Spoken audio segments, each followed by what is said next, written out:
Bonjour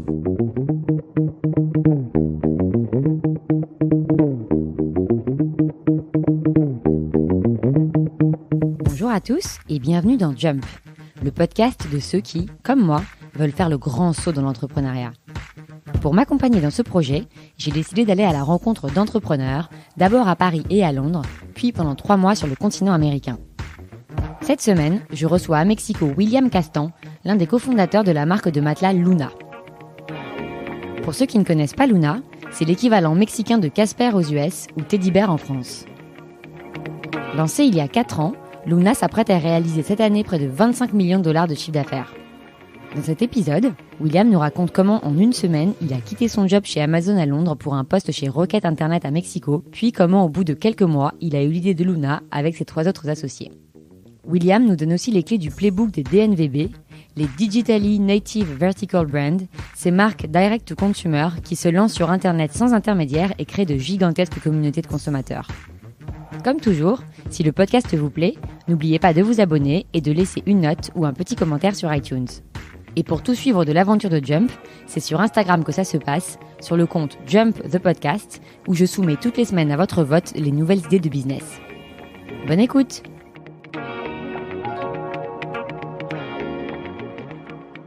Bonjour William. Bonjour. Bienvenue dans Jump. Merci de me recevoir. Merci d'avoir accepté mon invitation. Donc on est ici à Mexico dans les bureaux de Luna. Très beau bureau d'ailleurs, bravo, très impressionnant. Alors William, est-ce que tu peux nous raconter comment est-ce que tu es devenu entrepreneur et plus exactement comment tu es devenu entrepreneur au Mexique? Ok, donc en gros, je suis un peu passé par la même trajectoire que toi. En gros, je travaille dans une banque, je travaille à Citi. Et vraiment, j'étais pas content. J'étais pas du tout content. Je travaillais à Londres, je travaillais dans la City. Et j'avais pas de vie et j'étais pas très motivé par ce que je faisais. Donc après, j'ai essayé, quelles sont les industries vraiment qui vont à futur pouvoir me donner une trajectoire. Et donc je suis entré chez Amazon.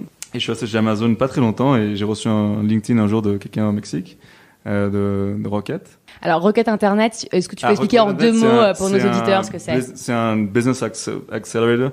Bon, ils ont plein de différents types de business, mais en gros, ils copient des modèles qui existent déjà aux US normalement ou en Europe, et après ils vont s'implanter dans des pays d'Amérique latine normalement ou d'Afrique ou d'Asie, et ils vont essayer de les répliquer. Donc ils te recrutent en fait, ouais. Mais t'as des parts quand même dans la boîte. Comment ça passe? Alors en gros, ça dépend à quel niveau ils te recrutent. Moi, à ce point-là, j'avais 25 ans, donc en gros, moi je suis arrivé disons mai de l'avant. Mais eux, ils recrutent vraiment du brand name, c'est-à-dire des gens qui ont travaillé par exemple chez Amazon. Moi, je suis allé travailler chez Linio, qui est l'équivalent d'Amazon au Mexique. Il y a aussi Amazon au Mexique. Donc, ils t'ont recruté pour aller travailler chez Linio. Chez Linio. Et du coup, j'ai pensé 2 secondes et j'ai dit, si je vais pas le faire maintenant, quand est-ce que je vais le faire? À quel poste? Moi, j'étais marketing manager pour toute la catégorie de home. À niveau d'Amérique latine. Alors que tu n'avais jamais fait du marketing avant, tu bossais en banque. J'avais fait un peu de marketing chez Amazon. Dans la catégorie de home. Mais voilà, je n'étais pas du tout un expert. Mais après, ils proposent, ils donnent une équipe de 12 personnes, de responsabilité sur 7 pays. Donc, ce qui est vraiment quelque chose qui m'attirait. Et j'ai dit, vraiment, je suis parti en 1 semaine. Mais tu as passé des entretiens quand même chez Rocket? Oui, mais en fait, c'est pas très... formel. C'est pas très formel, les entretiens. Et donc, j'arrive ici et... Tu parles espagnol? Je parlais pas du tout espagnol, non. Zéro. Et donc, ça, c'était aussi un challenge. Bon, pendant 6 mois, je parle anglais. Mais vraiment, le Mexique, c'est un pays qui est vraiment... Les gens sont vraiment chaleureux. Donc, très accueillant. Quand t'es arrivé, tout de suite, tu t'es senti chez toi. Vraiment, il fait beau tout le temps. Et vraiment, c'est une ambiance complètement différente qu'en France ou en Angleterre. Où tout est, je voyais ça un peu gris. Donc j'étais vraiment très content et la position est incroyable. Linio est en train de croître. Ils venaient de lever 250 millions de dollars. Donc on avait beaucoup d'argent pour faire beaucoup de bêtises en final, parce qu'on dépensait de l'argent sans savoir vraiment honnêtement comment le faire. Et tu restes combien de temps chez eux? Je reste à peu près, donc Linio Mexico, je reste 6 mois. Après j'ai un problème légal avec mon visa. Donc je me suis fait emprisonner au Mexique. Est-ce que tu peux nous raconter cette petite anecdote? En gros, je suis entré un jour de Bogota parce que j'étais en train entre Mexico et Bogota. Et Linio et Rocket font les choses mal de manière générale en termes de tout ce qui est le côté légal, parce que l'aspect légal, en fait, c'est la dernière chose en termes de start-up que tu fais. Je sais vraiment pas ce qui s'est passé, mais en gros, 10 personnes chez Linio ont eu leur visa cancelled en gros. Annulé, ouais. Annulé, ouais. En arrivant à la frontière. En arrivant à la frontière, moi ils m'ont dit tu peux pas être là, donc ils m'ont mis, il y a une prison dans l'aéroport de Mexico pour tous les migrants. Et ils m'ont mis là, et donc je suis resté 36 heures là-bas. Je savais pas trop ce qui se passait, non. Et ça t'inquiétait ou mais en fait, j'ai vu que j'ai pu envoyer un WhatsApp à mes amis avocats et ambassades. Donc je savais qu'il y avait quelqu'un qui s'occupait de moi. Donc, bon. Après, la police fédérale me remet sur l'avion pour rentrer en Colombie. Et en Colombie, donc je travaille encore chez Ligno, mais je travaille depuis les bureaux de. Ah, donc t'es resté à Bogota. Je dis bon. Combien de temps 5 mois. Ah oui, c'est un gros problème de visa. Oui. Ah, c'est un gros problème. On était plusieurs d'ailleurs, mais moi j'étais le seul en Colombie. Mais je connais donc Ligno avait des maisons un peu partout en Amérique latine, au Pérou, en Équateur. Parce que du coup, t'es obligé de t'installer là, de prendre un appart. Mais toi, t'étais parti pour des vacances, donc t'avais pas trop pris d'affaires pour déménager. J'étais parti pour travailler genre une semaine. Mais exactement, j'ai une petite valise, j'avais rien. Mais en gros, je connais mon future business partner qui s'appelle Carlos. Comment tu le rencontres ? On vivait ensemble. Il avait la chambre d'en face. Il faisait quoi, lui ? Lui, il travaillait chez Ligno dans la même équipe que moi, mais dans la partie Chili. Et voilà, donc on commence à se connaître et on se rend compte rapidement qu'on veut faire quelque chose, on veut entreprendre. En Amérique latine, tous les fondamentaux économiques sont plutôt bons, donc surtout au Mexique. Vous êtes depuis combien de temps ? Toi, t'es depuis combien de temps chez Rocket à ce moment-là ? Moi, j'étais à ce moment-là, pas très longtemps, 9-10 mois. 9-10 mois. Et petit à petit, on se dit, ok, on va voir ce qu'on fait. On avait beaucoup de données internes de Ligno, donc on voyait ce qui se vendait, surtout en termes de high ticket, high margin, que c'est quelque chose qui nous intéressait beaucoup. Et on arrive assez rapidement sur les matelas. Est-ce qu'à l'époque, vous avez un peu Casper en tête ou pas du tout ? Exactement. Donc, en gros, on dit, ok, c'est intéressant les matelas, on vend beaucoup de matelas, on ne savait pas pourquoi, on vendait des matelas sans que les gens sachent nécessairement quelle taille. La partie contenu était vraiment mal faite sur le site de Ligno, mais c'était un produit noble en termes de marge et en termes de ticket size, c'est quelque chose qui nous intéressait. Et un jour, j'ai vu Casper. Sur quoi, une newsletter, sur TechCrunch. Ouais. Et vraiment, Casper était peut-être le 2e ou 3e aux US. Maintenant, il y en a plus de 100 versions de Casper de Luna aux US. Et on s'est dit, ok. Et on a commencé à faire des recherches. On a vu que leur business model était incroyable. Vous avez vu que quoi, pardon ? Leur business model. Ouais. Alors, c'était quoi un peu leur business model ? En gros, c'était vraiment les premiers DNVB. Donc, DNVB, c'est Digitally Native Vertical Brand. Et en gros, c'est vraiment des marques qui produisent et qui vendent à travers leurs propres canaux, et qui développent des marques fortes et ils vendent à travers leurs canaux pour essayer de contrôler toute l'expérience de l'achat. Et avoir moins d'intermédiaires aussi pour pouvoir faire baisser les coûts. Exactement. Donc c'était vraiment un des premiers. On avait vu Harry's aussi. Harry's vendait des rasoirs. Mais vu le ticket size vraiment nous intéressait et la structure de marge, c'était vraiment un produit que tu vends un matelas et vraiment c'était 300 € de rentabilité. Donc en gros, un produit quand même à forte valeur ajoutée. Exactement. Et qui vous permet, vous n'avez pas besoin de faire beaucoup de volume comme sur les rasoirs pour gagner de l'argent. Donc, et eux, ils venaient de vendre $1 million, je pense, dans leur premier mois d'opération. Bon, après, c'est les US. Et on a commencé à avoir d'autres modèles, un petit peu en France. C'était le début d'une boîte qui s'appelle Teddy Bear. Ouais. Mm-hmm. Mais nous, on est vraiment commencé à peu près en même temps qu'eux. Et en Allemagne, on a vu une boîte qui s'appelle Moon. D'ailleurs, c'est le nom qu'on voulait, parce que Luna, en fait, c'est Moon en anglais, et on voulait Moon. Et donc, on a commencé à faire beaucoup de recherches là-dessus. Entre-temps, je rentre au Mexique, enfin. Carlos vient nous rejoindre au Mexique. Pour cette idée. Pour cette idée, ouais. Mais il a démissionné. Vous avez complètement, ouais. Vous, et toi aussi. Moi, j'ai pas encore démissionné. D'accord. Et on se rejoint avec Guillermo, c'est notre troisième associé. Et lui, comment tu le rencontres ? Ligno, il travaillait chez Ligno au Mexique aussi. Donc, en fait, il travaillait dans la même position que moi, dans une autre catégorie. Et je savais qu'on allait bien travailler ensemble et qu'il était vraiment sérieux. Et vous aviez un peu des compétences que tu jugeais complémentaires ou tout. D'accord. On a tous les mêmes. Ça, c'est vraiment, on a tous les mêmes compétences. Mais donc, vous entendiez bien, vous travailliez bien ensemble. Ouais, vous êtes dit, allez, on y va. Et on s'est dit. Et après, donc l'épouse de Carlos vient nous rejoindre aussi. C'est difficile parce qu'au début, tu sais pas si ça va marcher et tout, mais en fait, c'était une des meilleures choses qui a pu nous arriver. Donc Lorraine est française aussi. Et du coup, on commence Luna avec 4 associés. C'est une équipe grande de cofondateurs. Mais ce que ça nous permet, en fait, ça nous permet de diviser les tâches de manière vraiment très délimitée, de nous concentrer vraiment sur ta zone d'expertise pour la développer. Alors, comment vous divisez les tâches? Pendant ça, c'était vraiment la partie la plus difficile de Luna. C'est qu'on n'avait aucune idée de comment faire un matelas. Je savais même pas ce qu'il y avait dans un matelas. Donc, Et surtout, vous ne connaissiez pas forcément de fournisseurs de matelas? Non. On achète plein de modèles de matelas différents au Mexique et aux US. On les envoie en labo, à Guadalajara. Et après, on s'est dit, OK, on veut arriver à un matelas qui a ce genre de memory foam. Mémoire de forme. Mémoire de forme, exactement. Et on veut plus ou moins on arrivait à un ticket plus ou moins on voulait le vendre à 650 €, l'équivalent local. En combien de temps vous développez 6 mois, vous développez un prototype? On a eu beaucoup de chance, on a trouvé c'est la plus grosse usine de foam. Ah, de mousse. De mousse.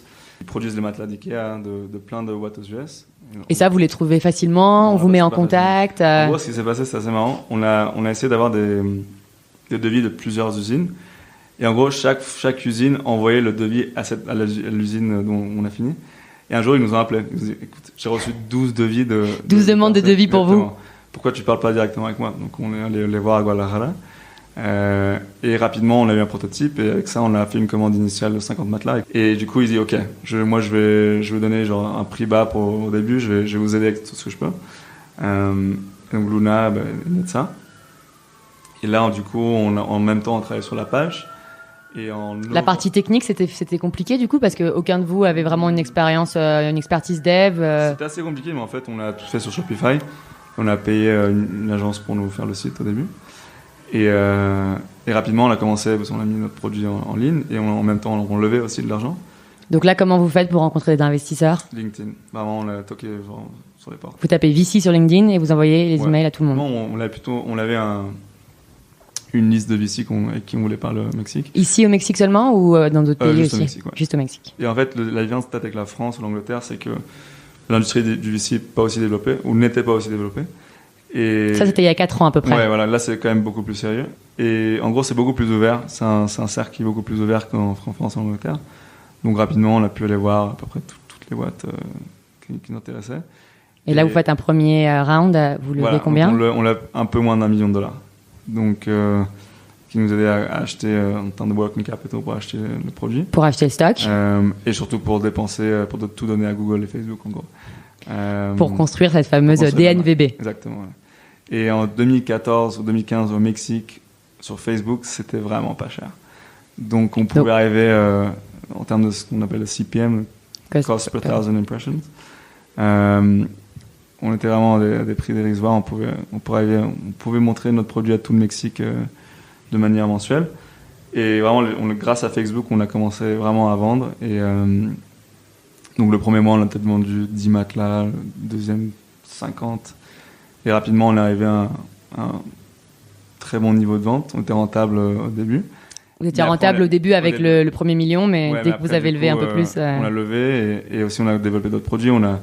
L'équipe est passée on était 4 je crois en 2016, on est passé à 25 personnes. Et après, on a commencé à ouvrir des magasins. Oui, alors parce qu'au Mexique, on m'a un petit peu expliqué que le e-commerce est encore assez précoce dans son développement, qu'il y a des gros problèmes de fraude encore. Les gens sont pas... n'ont pas vraiment confiance dans le fait qu'ils vont recevoir le produit. Donc, vous avez fait en fait tout un travail d'éducation. Exactement. En 2015, c'était vraiment le cas. Et maintenant, en 2019, avec Amazon, je pense vraiment peu que ce soit trop le cas. Mais vous avez quand même dû ouvrir des boutiques physiques. Voilà. Et c'était pas que pour vendre plus, c'était vraiment pour développer la marque. Donc, si toi, tu vois, par exemple, quelqu'un à Monterrey, dans le nord du Mexique, sait que tu as un magasin sur Mazarik, qui est la rue la plus chère de Mexico, ça donnait ils vont avoir plus de confiance à acheter ton produit.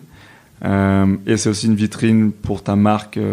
Et les gens aussi ils ont besoin d'un endroit physique où ils savent qu'ils peuvent aller pour essayer se plaindre. Se plaindre. Et au bout de combien de temps vous ouvrez cette boutique? Un an. Un an. On a ouvert en octobre 2016 Santa Fe.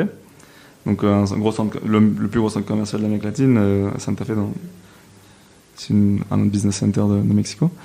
Et en novembre à Mazarik, notre flagship qu'on a toujours. Donc là vous avez 2. Donc là en 2016 on en a 2 et maintenant on en a 8. On a 8 magasins et on va en ouvrir 10 cette année.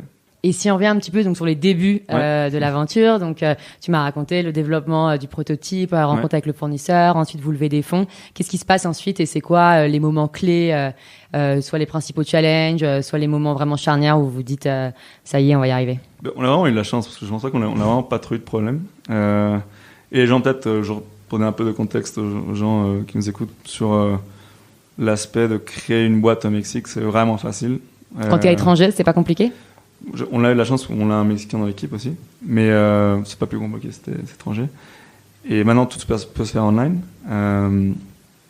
Et il n'y a pas trop de démarches administratives, c'est pas trop comme en France. Donc, tu peux vraiment avoir ce qu'ils appellent un RFC, donc ton numéro d'entreprise. Après, il faut trouver des bureaux. Voilà, il faut trouver des bureaux.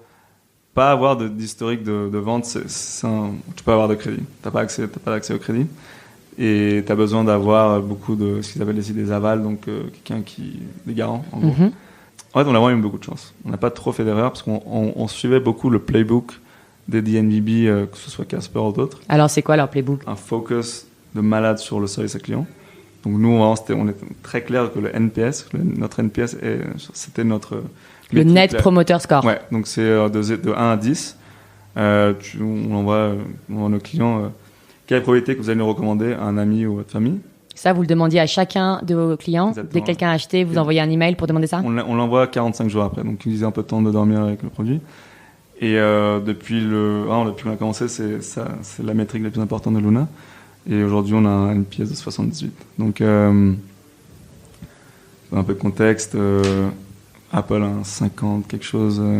C'est et énorme. En gros, tous nos investissements en fait ont été associés au NPS, c'est-à-dire quel était un des problèmes d'acheter un matelas au Mexique, en France. Tu sais jamais quand il va arriver. Donc tu vas à Conforama, tu dis ok, j'achète un matelas, ils disent ok, on va te le livrer entre mardi et jeudi. Et moi je travaille, je peux pas être à la maison. Donc ce qu'on a fait, c'est qu'on a acheté des camionnettes, on a commencé à faire notre propre système de logistique à Mexico et à Guadalajara. Ah oui, vous aussi. Alors c'est marrant parce que j'ai interviewé aussi Philippe Cahuzac de Gaïa. Et lui aussi, ils ont commencé à se lancer dans la livraison. Donc, exactement, ouais. Pour que les gens puissent en fait dire je reçois mon matelas entre 7 et 9 heures le mardi soir. Et donc c'est un métier complètement différent. De fabricant de matelas, vous passez à livreur en même temps. Ouais, en gros, ouais. Mais en gros, il y a plein d'outils que tu peux utiliser de software. Par exemple, pour faire les routes de notre camionnette, on utilise un software qui est gratuit, qui s'appelle OnFleet, et ils nous font l'optimisation des routes. Donc oui, c'est compliqué, mais après, c'est pas non plus... infaisable. Ouais, c'est pas infaisable. Donc obsession du service client. Obsession du service client. Développer une marque forte, et quand on dit développer, c'est vraiment d'être présent dans ce qui se passe aux US, d'être présent sur Facebook, sur Instagram, Google. Donc Luna aujourd'hui dépense $75 000 par mois entre Google et Facebook. En publicité. Ouais. Et après, est-ce qu'il y avait aussi beaucoup en construction d'une sorte de communauté sur Instagram ou ce genre de choses, ou plutôt de la publicité? Donc en gros, ça c'est une très bonne question. Nous, on a pris le chemin de travailler avec beaucoup d'influencers. Donc les influenceurs au Mexique, c'est super important. On a travaillé avec plus de 250 influencers. Donc vous leur envoyez des matelas gratuits? Exactement. Et ensuite, ils en faisaient la promotion aussi, sur Instagram, sur leur blog. Et ça nous a vraiment aidé au début. Et après, on a la seule partie externe qu'on a externalisée de Luna, c'est la partie PR, relations publiques. Et on est parti avec une agence ici à Mexico. Donc ça, c'est par exemple pour avoir des articles de presse, ce genre de choses? On l'a fait une fois pendant 6 mois. Après, on l'a fait nous-mêmes. Mais c'était important d'avoir ces contacts initialement. Donc en gros, si tu vois, on s'était focus sur service au client, sur performance marketing, c'est Facebook, Google et Instagram, et sur créer une communauté sur des influencers. Et après, d'avoir une présence assez forte dans les médias traditionnels. Donc ça, c'est le playbook de la DNVB. Ouais. Après, il y a d'autres choses. Il y a d'autres subtilités, mais en gros. En gros, c'est ça. Ouais. Et comment ça marche? Donc votre business model m'intrigue parce que on parle souvent d'un espèce de triangle où on dit tu peux qualité, prix et temps. Donc si tu peux avoir deux, mais tu peux pas avoir les trois. Et vous, donc j'ai l'impression que vous livrez vite, pas cher, un super matelas. Exactement. Comment vous en sortez? En gros, il faut penser avec l'expérience d'acheter un matelas, et pas seulement au Mexique, en France. Tu sais pas ce que tu achètes. Tu sais pas comment on sait pas comment acheter des matelas. On va dans un magasin, il y a 50 produits différents, et moi je savais pas qu'est-ce qui faisait mon matelas. Donc ce qu'on a fait d'abord, c'est qu'on a enlevé le choix, et après on a dit ok, vraiment on pense que ça c'est vraiment le meilleur matelas au Mexique. Et après, on a dit, mais genre, on va vous donner 30 nuits pour l'essayer. Donc les gens avaient 30 nuits, donc c'était un peu un achat sans risque parce qu'ils savaient que bon, s'ils n'aimaient pas le produit, ils pouvaient le... Ils avaient 30 nuits pour le retourner. Exactement. Et attends, quand tu dis on a vraiment le meilleur matelas au Mexique, vous avez fait des études consommateurs, vous les avez testés vous avez fait comment pour déterminer C'était un peu ça? d'arrogance au début, mais après maintenant on peut vraiment dire qu'on est le meilleur matelas au Mexique parce qu'on a plus de 8000 reviews de 4,7 sur 5. Donc entre Luna.mx, Amazon, Liverpool, donc tous les sites où on vend. Et comment ça se fait que vous arrivez à vendre 65% moins cher que vos concurrents? On enlève toute la partie d'intermédiaire. Donc maintenant non, mais au début on vendait pas dans des retailers, et aussi on dépense beaucoup moins en marketing. Donc un de nos compétiteurs ici va dépenser des millions de dollars par mois en radio et télévision, et nous c'était pas un coup. Vous entre guillemets vous dépensez que 75 000 par mois. Exactement. Et après on est moins gourmand aussi sur la marge. Donc ces trois choses font qu'on peut offrir un produit de vraiment de très très bonne qualité à un prix raisonnable. Mais aujourd'hui vous n'êtes pas encore rentable? Non. Non. C'est pas l'objectif parce que vous investissez encore beaucoup. On pourrait être rentable demain si on voulait. Mais vous préférez la croissance. Exactement. Donc on préfère et pas démesuré, mais on préfère investir. Tu peux voir les bureaux là, mais on a beaucoup de magasins. On a un gros centre logistique dans le nord de Mexico. Donc ça c'est. Mais ça c'est des coûts fixes. Du coup, ouais. si vous enleviez toutes les dépenses marketing. Ouais, c'est plutôt le marketing. Ouais. Si on coupait le marketing aujourd'hui, vous seriez rentable. Ouais. Et si on parle un peu de développement, donc okay. d'abord vous étiez 4. Ouais. D'abord, est-ce que ça s'est bien passé entre vous 4? Ouais, super bien. Tous les 4, vous êtes encore là, tous les 4? C'était une partie de plaisir, mais non, Lorraine est partie, donc ça c'est intéressant. Donc Lorraine est partie monter sa propre boîte. D'accord. C'est difficile de travailler avec ton mari, et donc là elle va monter une boîte. Là ils ont commencé. Je peux pas trop en parler parce qu'ils sont en train de développer ça, mais ça va être une des plus grosses levées en termes de boîte en site au Mexique. Ouais. Waouh. Et donc du coup vous êtes plus que tous les trois, mais vous êtes quittés en bons termes. Elle a toujours ses parts. Ils sont encore mariés. Je la vois toutes les semaines. Et elle a encore ses parts dans la boîte? Oui. Ouais. Et en termes donc de développement donc humain et tout le reste, vous avez levé, tu m'as dit d'abord à peu près $1 million. Après on a levé à peu près $5 millions. $5 millions donc l'année dernière. Ouais. Et ça, c'est pour financer quel type de projet? C'est pour l'expansion offline, surtout pour les stores. D'accord. Donc, c'est cher au Mexique en termes de les bonnes places, les bons centres commerciaux. Et on a des fonds de commerce qui sont extrêmement chers. Là, on est en train d'ouvrir notre 8e magasin dans le nord dans le Mexico, qui s'appelle Satellite. Place à Satellite, et c'est un fonds de commerce de $500 000. Donc, ah oui. Ça, effectivement, il faut des investissements. Il n'y a rien à faire. Ouais. Donc ça nous aide vraiment à ouvrir des magasins, à avoir des beaux locaux, avoir une grande équipe qui vient payer. Donc vraiment de faire les choses. Là, vous êtes combien en tout? Là, en fait, dans notre headquarters, on est à peu près 60. Et on a peut-être 25 personnes en magasin. Et après, il y a toute une autre partie de Luna, c'est la partie wholesale. Donc on vend à travers de Amazon, de Liverpool, c'est une espèce de galerie B2B. Lafayette. Ouais, la partie B2B. Et là, on a un week-end, on peut avoir 60 personnes qui travaillent, 70 personnes. Dans les department stores. Dans tous les États du Mexique. Et vous voulez aussi vous développer à l'international? Non, vous allez rester focus sur le Mexique. Exactement. Ouais. Sur le marché des matelas au Mexique, est-ce que vous avez beaucoup de concurrents qui se lancent? On a pas mal de concurrents qui se lancent. Casper s'est lancé? Non, Casper ne s'est pas lancé. Ils vont pas se lancer. Par exemple, Casper était présent en France jusqu'à l'année dernière, et là du coup ils ont fermé la France, ils ont fermé l'Allemagne, donc ils ont fermé l'Europe, donc je pense pas vraiment qu'ils vont venir au Mexique. Et en 2019, vous avez un objectif de chiffre d'affaires sur lequel vous communiquez? Ouais, je pense qu'on va peut-être finir l'année en vendant entre 20 et 25 millions de dollars. Et si on parle un peu de ce que c'est que d'entreprendre au Mexique, ouais. Un peu, si je schématise et caricature, les avantages et inconvénients de lancer une boîte au Mexique. Donc un avantage, c'est que tout peut il y a toujours une solution pour tout au Mexique. Tout peut se faire. Ça va prendre du temps. Parfois, ça prend du temps. Mais nous, vraiment, on a vraiment eu beaucoup de chance. J'ai entendu des histoires un peu macabres du Mexique, mais on a vraiment eu zéro problème d'un niveau légal, administratif au Mexique. On n'a pas eu de problème. Pas de corruption, pas de sécurité. Non, rien. On paye nos taxes. On n'a pas eu de problème de permis avec la ville. Vraiment, on a vraiment eu beaucoup de chance. On a des bons avocats aussi. Ça, je pense que c'est vraiment un bon type.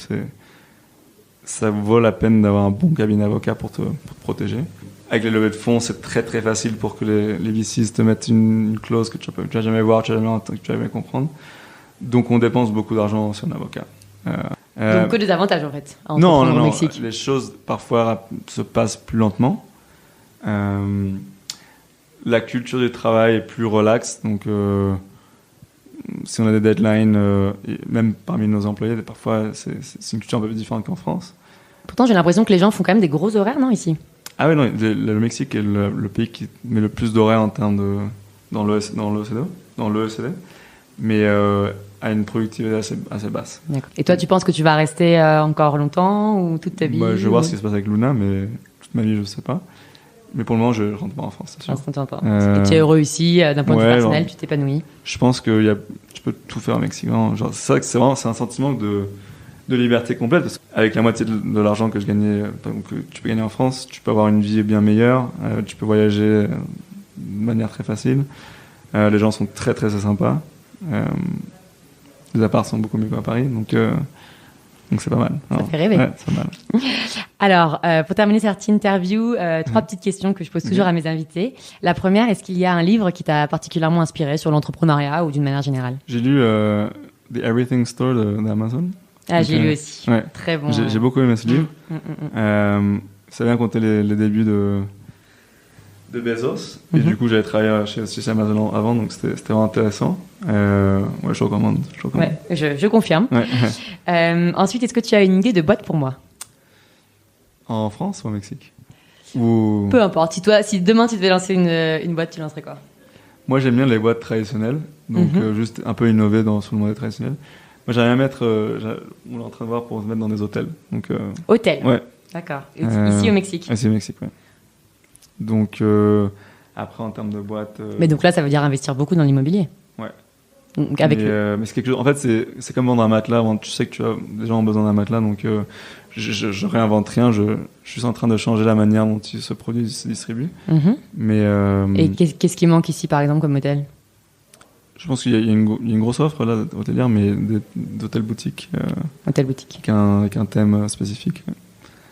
Mais moi personnellement, j'aime bien les industries traditionnelles. J'aime bien ne pas essayer de réinventer quelque chose qui n'a pas besoin d'être inventé. Et j'aime pas trop d'avoir de dépendance tech, parce que c'est pas quelque chose que moi personnellement je peux toucher, je peux vraiment comprendre. Tu vois, derrière toi là, il y a 10 développeurs et je comprends rien ce qu'ils font. Donc, et t'arrives quand même à les manager? Ouais, parce qu'on a un de mes meilleurs amis, le CTO. Mais c'est vrai que en fait, c'est une partie de mon produit que je contrôle pas et j'aime pas trop ça. Et comment vous l'avez trouvé, ce CTO d'ailleurs? Il travaille chez nous avec Ligno. D'accord. C'est un des 4 associés? Non. Non, il travaille chez Ligno. Vous avez débauché tout Ligno en fait? Il y a beaucoup d'ex-Ligno ici. Ouais, d'accord. Exactement. Très bien. Et alors, pour terminer cette interview, la dernière question. Quelle est ta chanson mexicaine préférée? Puis on enchaînera sur ce titre. Je sais pas si c'est ma préférée, mais il y a un chanteur mexicain, c'est un des plus fameux d'Amérique latine, c'est Luis Miguel. Ouais. Et si on veut en mettre une de musique là dans le podcast, tu conseilles laquelle? Suave. Et ben on enchaîne là-dessus. Merci beaucoup, William. Merci de rien. Bonne chance dans ton tour à Gratin. Merci. Et à la semaine prochaine, les auditeurs.